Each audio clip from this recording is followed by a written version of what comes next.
My name is Michaela and welcome to episode 1 of the Stitches in STEM knitting podcast.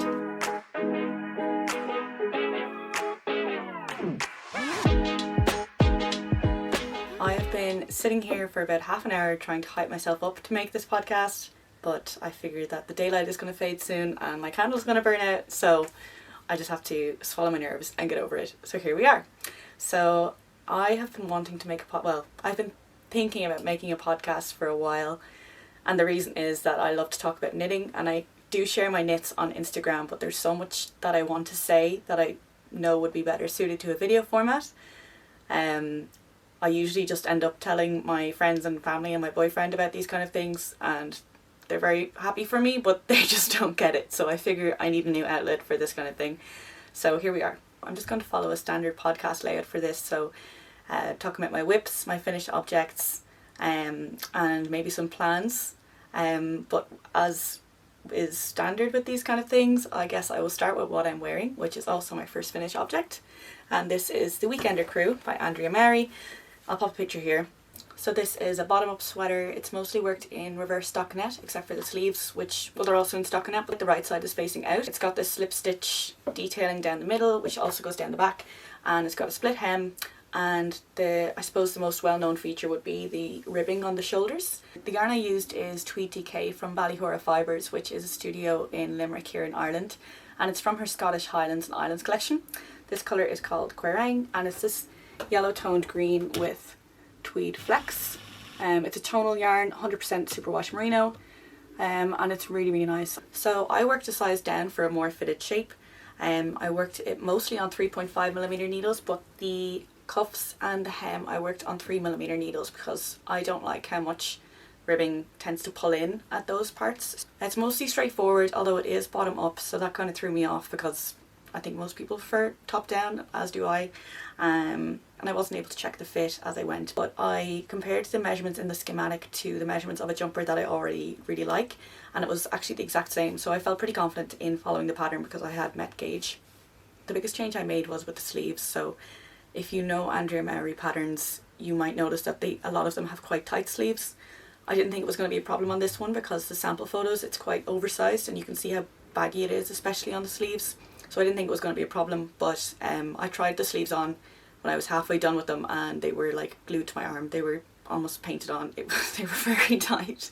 And I did struggle to pick up the stitches around the armholes. So I thought it might be a problem once I started. And I was like, oh, I'll just see how I get on. And then, yeah, I tried it on when they were halfway done and they fit, and they weren't uncomfortable, but it wasn't the look I was going for at all. So I went back, I picked up about an inch worth of sleeves extra around the armhole, and then I continued, but I still followed the decreases in the pattern, and it fit a lot better around the upper arm, but still around the forearm it was quite tight. So I ended up just figuring out my own decreases. So I measured the jumper whose sleeve had a fit that I thought would go well with this jumper, and I measured it at the upper arm and the forearm and the cuff, and I calculated how many stitches I would need at my gauge to reach that circumference at each of those points. So then I figured out how many decrease rounds I would need to get from that circumference at the upper arm to the forearm and then to the cuff, and then I spaced out those decrease rounds evenly throughout the sleeve. So I was really proud of myself for figuring that out. It's the first time I've ever kind of made a sleeve modification like that, so I'm really happy with it now. There is a bit of ease around the forearm, which is what I was looking for. I'd say it's about 2 centimeters of positive ease, and yeah, I think the fit is really nice. So when I finished, I worked the setup rounds for the tubular bind off on the neckline and on the cuff, but I didn't actually work the bind off itself because I wanted to block it and see how it fit. And the neckline was fine, but the sleeves grew quite a lot after blocking. I think grew, I didn't measure, but they grew, I'd say was about 1.5 to 2 inches, and they were like down covering they were down to here basically, so it was too long. So I undid the ribbing. I undid about 5 centimeters of stockinette in the sleeve, and I just redid the ribbing from there, and then I bound off, and actually it took off more length than I thought it would. To me, 5 centimeters, I thought it would bring it up to about here, which is where I had initially knitted to, but yeah, as you can see, they're quite shorter. But I don't mind. Actually, I would call this like bracelet length, I guess. And they do they're still quite flexible when I'm wearing it, so they tend to slide down and slide back up, and I actually quite like it. I think it's perfect for spring or autumn. I used almost exactly 4 skeins of this yarn. I ordered 6, which was way too ambitious, but at the time I ordered it I wasn't sure what size I wanted to make, and I also thought that I would add pockets. I was actually intent on adding pockets, but once I finished it I realised that the pockets, I just think they wouldn't suit the kind of fit that I have. I think they would look better on the more oversized fit. So and I would make this again, and it's potentially on my list to make a more oversized version and add pockets. I think it would be really cozy, and of course I love pockets. So I have 2 skeins of this left, and I don't know what to do with it because it's a tweed DK. I think if it was a regular DK I would come up with something, but the tweed I think limits the kind of style of pattern that you can make with it. Like it's quite it's not a summer kind of yarn. So and I don't think I would make another, well, I wouldn't have enough for another jumper, but I don't want to make another top, I don't think. I just think it'd be too similar to this, unless I did like, I don't know, something with stripes maybe, I don't know. So I would like to de-stash this somehow, but we'll figure that out.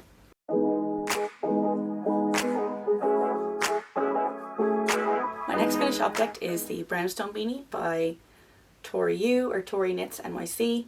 So it's this bottom up beanie with this kind of standout crown detail. It's quite difficult to see in this yarn because it's so dark, but I'll show the sample photo as well. The brim is triple layer while the rest of the hat is worked in single layer, but also the brim is worked with 1 strand and the rest of the hat is worked with 2 strands. So you knit the brim in 1 strand, you fold it over, you join the 2nd strand, and then you knit the rest of the hat. And there's this reverse stockinette section so that when you fold it up you don't see that, you just see the stockinette side. So that's what you would see. I'll try it on. I really like this. So this yarn is from Pigment and Ply, which is a UK based dyer, and it's merino mohair, so it's 56% merino, 44% mohair, and the shade is called Songs of Orpheus, and it's just this gorgeous dark burgundy colour. Back in November I wanted to make an Oslo hat with this colour yarn.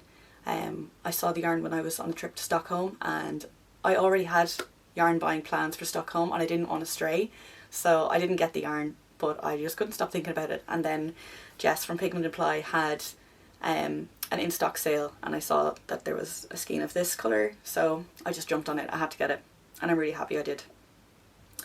So I worked the single strand section on 3mm, and the 2 strands together I worked on 3.5mm needles. It's a great project, I would make it again. The only problem that I had is the same problem that a lot of people have, which is you get this kind of laddering on one of the decreased sides. I tried to fix it while I was knitting it, but nothing that I did really worked, so I ended up just getting a strand of scrap yarn and working it through and pulling it to close the stitches, which I think it worked fine. So it's not a huge problem, it is fixable. I would still make it again. The fabric is a little bit lighter and more loosely knit, I guess, than some of my other hats that I've knit, but I really like that. I think it still keeps me warm because it's merino mohair, but it's really good for the kind of spring weather that we're having at the moment because it's not too cold, but I still like to wear a hat because I think it looks nice. So it's perfect, I don't overheat in it.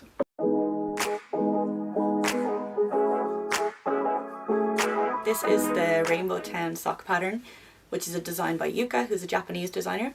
I actually thought that this was going to be my magnum opus for the year, because they're a pair of colourwork socks, but they were a lot easier than I thought they would be, and they didn't take me half as long as I thought they would either. So I bought this yarn when I was in Japan last April. It was a sock set. It's 85-25 merino nylon blend, and it's from Ito Bito.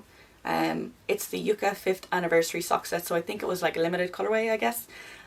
I don't know if you can still get it.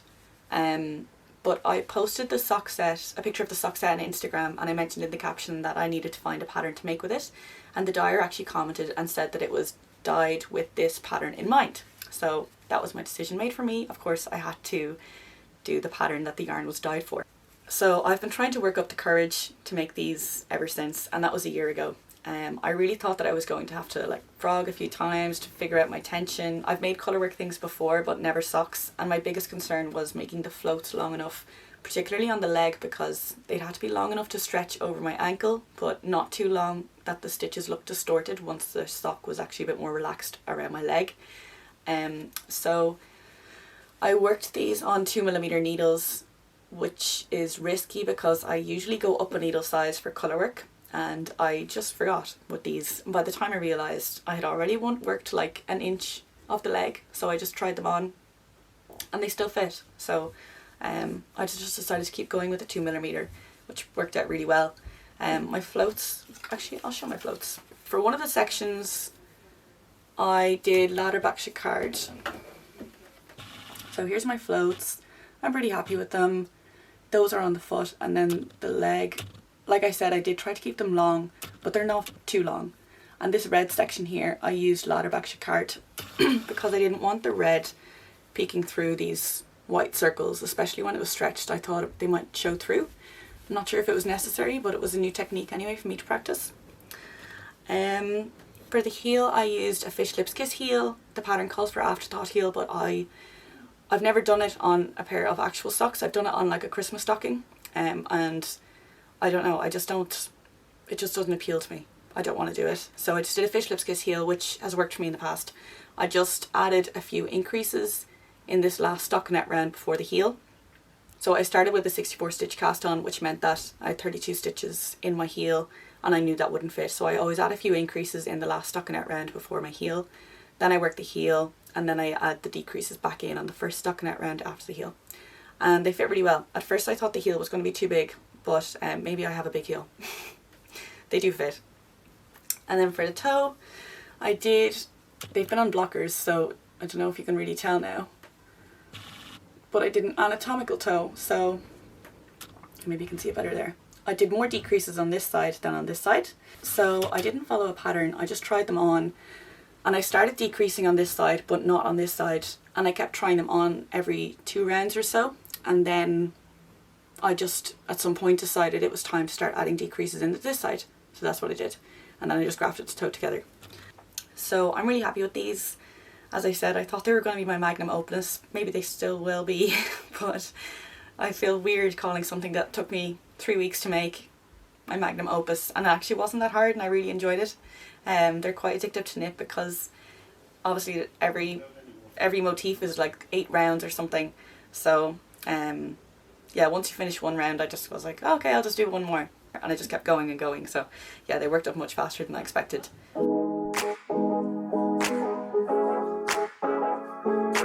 That's all my finished objects, so I'll move on to whips now. And my first whip is one that's been on my queue for a long time, and it is T number 1 by My Favourite Things Knitwear. So this is what I have so far. I just joined these two panels are the front panels, so I just joined them together this morning, and yeah, and then this is the back. So this is a saddle shoulder tee with a boxy fit. It's the recommended yarn is a light fingering held together with a lace weight. Specifically it's Capard Garn Wild and Soft held together with the cashmere lace. I wanted to use Wild and Soft, but I didn't want to use cashmere lace. It's just a bit pricey for what I was willing to spend on this t-shirt. So and I wanted to do it in a dark green. So Wild and Soft is a 60% wool, 40% silk blend, and I did want to use it, but I just happened to find this other a similar yarn, Suec Whisper Lace, and it is 70% wool, 30% silk, so it's quite similar. And it doesn't have a colour name, but the number is 133, and it's this gorgeous dark green. I really love this colour. It's exactly what I had in mind for this tee, so I'm very happy with this colour. And I'm holding it together with Isire Alpaca 1 in the shade Forest. It is a dark green, but it's got like almost a marling with kind of a khaki or an olivey colour, so it's not as saturated as the Suec Whisper Lace. In the pictures online this colour looked a lot more kind of emeralds or like a saturated green, so I was a bit disappointed when I saw it in person, but holding them together I think they make a really nice fabric. It's a little bit marled of course, but I think it's lovely. It's a gorgeous colour. It is still what I had in mind for this t-shirt. So I ordered the Whisper Lace before Christmas, and I can't remember now, but I think my intention was to hold it double and hold the Alpaca 1 with it. So And when I actually got around to making this t-shirt, I forgot that. I just started knitting with one strand of each, and I only realised when I had done a significant amount of work on it, and I was kind of thinking about the fact that I had 6 balls of this, and I was like, why did I buy so much of that? I don't need that much. I only needed like 3. So then I figured, oh, I must have intended to hold it double. But I met Gage with 1 strand of each, and the fabric is really nice and drapey. I think 2 strands of this would be too much, so I'm really happy I only stuck with 1 strand, but I'm probably going to have a lot left over now. But it's lovely yarn, so I'm sure I'll find something to do with it. So if you're making this pattern and you look through the Ravelry projects, you'll notice that a lot of people mention that there is a lot of ends to weave in. And I would agree. Looking through the pattern, all I could see was break yarn, break yarn, break yarn. So I wasn't looking forward to that. But if you do planning and preparation and you read through it, you can rejig it a bit so that you don't have to cut the yarn as much. And there is one particular project on Ravelry that has really great tips for this, and she's basically improving the pattern so much with her own tips, so I'll link that project down below. If you're making this t-shirt, I would definitely recommend having a look through her project. I have been anyway. I've been using her tips as well as adding some of my own. So far I've managed to avoid breaking the yarn at least 3 times. It could be more, but I can point to at least 3 places in the pattern where I've been able to skip the break yarn instruction, and it involves a lot of yarn management because I need 2 sources of yarn, or I need 2 working yarns at the same time attached to the project, but I hate weaving in ends, so I'd rather the yarn management. Then basically what I did, and I'm not gonna give away what the pattern tells you to do, just what I did, because it's a paid pattern, but I'm just going to say what I did, and if you want to make this, hopefully this will be helpful. So what I did was I knit the first panel, and after finishing it, I did break the yarn, but I left a very long tail. I left about 7 times the length of the saddle, but in hindsight that actually wasn't enough. I should have left about 10 times, I think. If I'm doing the maths right in my head, it should be about 10 times as long as the length of one saddle. So leave a tail 10 times as long, and then break your yarn. Then make your second saddle. Don't break the yarn, just move to where the pattern tells you to do the right front section, and just pick up the stitches along the right front of the saddle and build the right front section.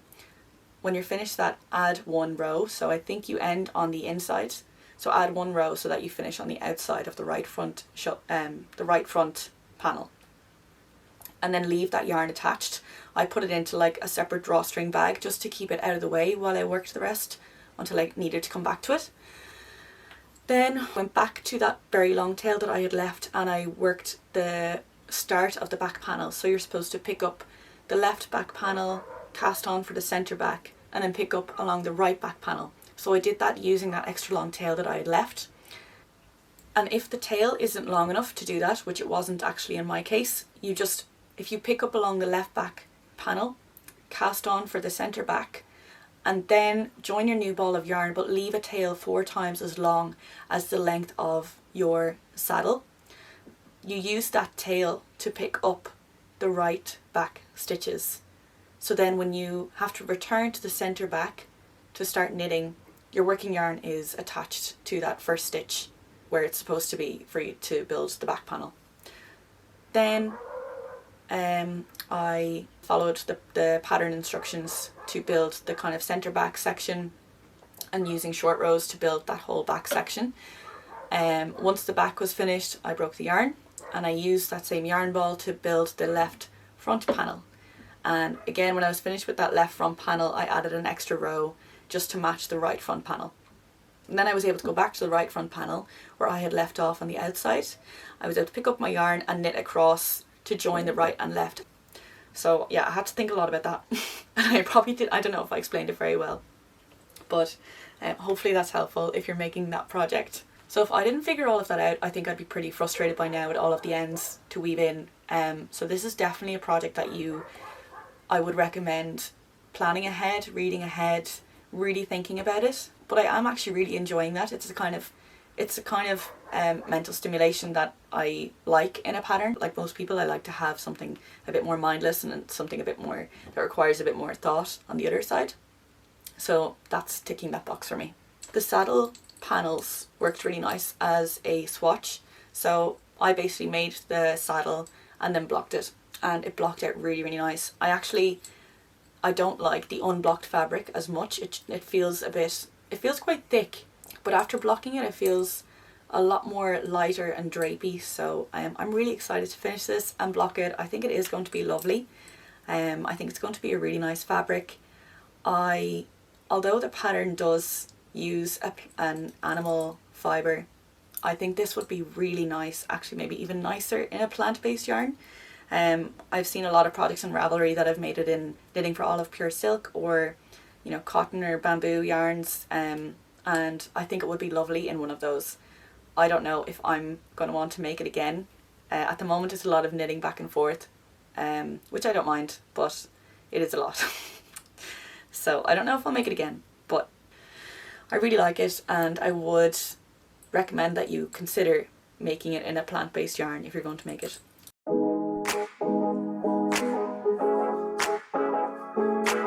My next whip is a pair of socks, and these are just a vanilla sock, working 2 at a time. I always work my socks 2 at a time, so if they're plain, if it's only 2 balls of yarn involved, I'll do magic loop.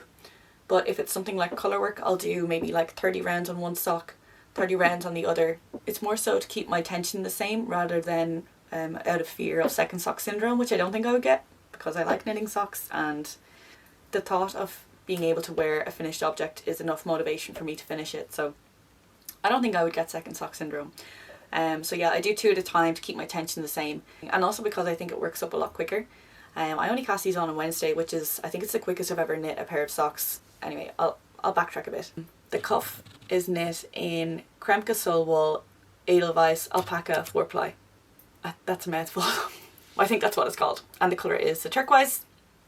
And the main colour is Hedgehog Fibres stock yarn. It's a potluck skein, which I actually bought from the Hedgehog Fibres studio back in October. And their studio's in Cork here in Ireland, which is about a 3-hour drive from me, which isn't too bad, but they're only open 9 to 5 Monday to Friday, and I work in Dublin 9 to 5 Monday to Friday, so I can never get there. But last October I happened to be in Cork for work on a weekday, so the next day, before I went back to Dublin, I went to the studio and I picked up this skein. So it's got these, basically a blend of kind of an aqua or turquoise and then pinks, purples.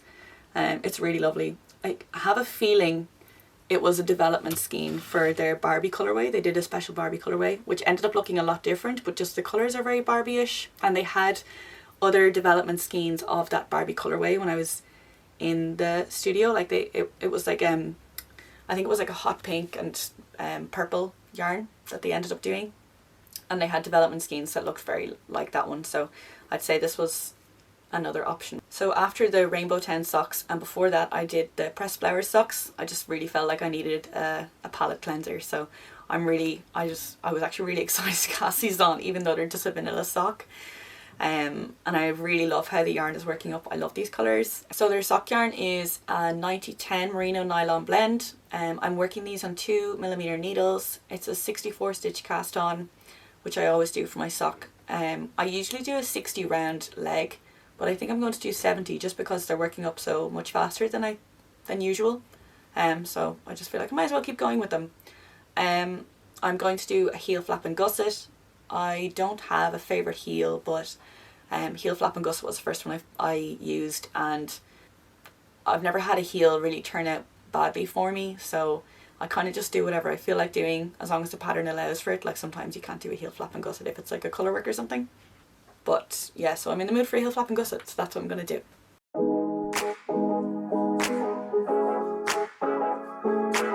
So that's all of my whips. I only have 2 at the moment. I usually have 3, sometimes 4, but I have 2 at the moment, so they're both working up a little bit faster. So I just want to talk about some plans. I usually have 3 months of projects lined up, but at the moment I know what I want to make, but nothing is really speaking to me right now. I'm also going away in April for 3 weeks. I'm doing an interrailing trip around Europe, so there'll be a lot of moving around. We won't be spending too long in any one place, so I'm trying to think of projects that would be suitable for that. So probably something stocking out in the round, probably a pair of socks. And with that in mind, the next pair of socks that I definitely am going to cast on is the Summer Camp Socks by Jill Zielinski. So I've seen these socks around recently. I know Marlene Knits is making them, and Amy from Knee Knits is also making them. So they're actually, when I bought this yarn, I had a pattern like this exactly in mind. I knew I wanted a pattern with 2 or 3 stripes around kind of the calf. So then when Marlene Knits showed them, I was like, that's the pattern, that's the one I want. So the yarn that I'm using is from Pigment and Ply. It's their sock yarn, so it's 75% merino, 25% nylon. And the colour is Tavy Cleave, which is a lot of these earthy colours. It's got browns, oranges, kind of purpley toned browns, and olive greens. It's really, really nice. And for the contrast colour, I'll be using Filcolana Arwetta in the colour Marzipan. So that's the two together. I think they look really, really nice. I'm so excited to make these. I think the colours just look really good together. I've had a colour scheme like this in mind for a long time, so I'm very excited to cast these on. I have used this yarn before in my pressed flowers socks, and I didn't like it. People seem to love this yarn. I found it very splitty. It's 80% merino and 20% nylon, 210 meters and 50 grams. The only reason I got this was because I was looking for a sock yarn with this in this exact colour, so this was the only one that I could see. So I didn't really want to get Arwetta again, but I guess I'll just give it a second chance. I'm curious to know if anyone else has a similar experience with it, because yeah, I just didn't. I found it quite frustrating to work with. It's also incredibly soft, which I mean, it's nice, but in my pressed flower socks, I noticed that after one wear, they were kind of not pilling, but they were fuzzing up a lot, especially around the top of the back of my shoe, so where there would have been a bit of friction. And like other socks that I have, I've worn them way more and I don't notice the same kind of fuzziness. It's just because they're so soft that they're fuzzing up a lot. I think these are going to be the socks that I bring with me on my trip. I'm very excited to cast them on. And I'm actually thinking of having a stash busting project with me, so I have a lot of yarn that I don't feel like I have a use for, but I'm determined to get through it. And one of them is six balls of Diablo Multi, which is 40% acrylic, 30% mohair and 30% polyamide. It's 90 meters per 50 grams. The recommended needle size is 8 to 9 millimeters. I don't like working on needles that big, so I worked up a swatch on 6 millimeters, and it's actually fine. It doesn't feel too dense or tight. I think this will work fine in a jumper. And I originally bought this to make a simple raglan jumper with, but I've gone off that idea. It was at least a year ago that I bought it. Like when I first started knitting, it was about a year and a half, and I've just gone completely off the idea of that. I think because it's mostly synthetic fibre, acrylic and polyamide, I will overheat in a high neck raglan jumper. So I think this would be much better suited to something, especially with an open neck. So I'm thinking a V-neck and something drapey and loose. So I went on to Ravelry and I had a look for V-neck jumpers that were on bulky or super bulky yarn, and the two that I came across were the Evermore sweater by Kadri and Phantom Fuzz by Park and Knit. Although the Park and Knit one is knit on a single stranded mohair, I think, and it's quite an open gauge, I matched gauge on this. So if I made that, it would obviously just be with this kind of fabric, which would be a little bit denser. The Evermore sweater is the same gauge, so the fabric would actually be the same for both jumpers, regardless of which one I make. But the Kadri one has this lace detail down the sleeve and along the hem of the jumper, which I like. So I'm not sure which one I want to do. I did put a poll on Instagram and the Kadri sweater won, so I probably will cast that one on. And I don't feel 100% enthusiastic about this project. I think I will wear it once it's done, but it's not like high on my wish list or anything. I just want to use up the yarn, so I might just cast this on for before my trip and have it when I'm traveling. I'm pretty keen to cast this on soon because while the motivation is still there. So that's all of my plans. So actually that's everything then. My finished objects, my whips, my plans. I hope you enjoyed it. If you're still here, thank you so much for sticking to the end. If you liked this podcast, I would love if you could give it a thumbs up. Maybe consider subscribing if you want to see more. If you have any feedback, I'd love to hear it. My only request is that you please be kind, because I'm only human. This podcast is for an audience to enjoy, so if there's anything that can make it better, I would like to hear that. So that's all from me. Bye!